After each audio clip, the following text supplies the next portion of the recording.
बाब शशम, धोखा और ईमान। बहादुरी की आजमाइश। माहीन की जिंदगी में अब तक के सबसे बड़े इम्तिहान का वक्त आ गया था। सरवर अख्तर ने अपनी साजिशों को मजीद तेज कर दिया था। इसने माहीन के करीब कुछ लोगों को खरीदने की कोशिश की ताकि वो इसकी जिंदगी तबाह कर दे। एक करीबी दोस्त का धोखा। माहीन का एक बहुत करीबी दोस्त जो पहले इसके साथ खड़ा था, अचानक सरवर के दबाव में आकर माहीन की जगह उसके खिलाफ चाल चली। ये धोखा माहीन के दिल को गहरा तकलीफ पहुंचा गया। बेयार व मददगार माहीन ने महसूस किया कि इसका हर रास्ता बंद हो रहा है। एनजीओ के अंदर भी उसके लिए साजिशें शुरू हो गईं। वो तन्हा और मायूस हो गई, मगर दिल में मौजूद मोहब्बत ने इसे हारने नहीं दिया। शमाइल का हौसला।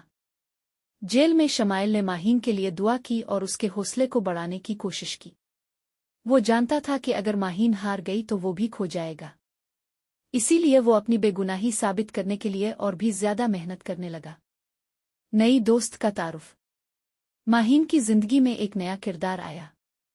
एक नौजवान खातून जो एक वकील थी और औरतों के हुकूक के लिए लड़ रही थी।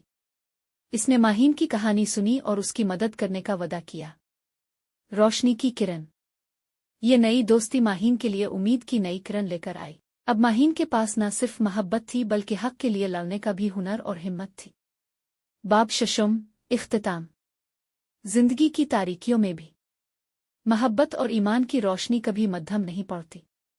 माहीन और शमाइल का सफर अभी खत्म नहीं हुआ था, बल्कि ये एक नए अज़्म की तरफ गामज़न था।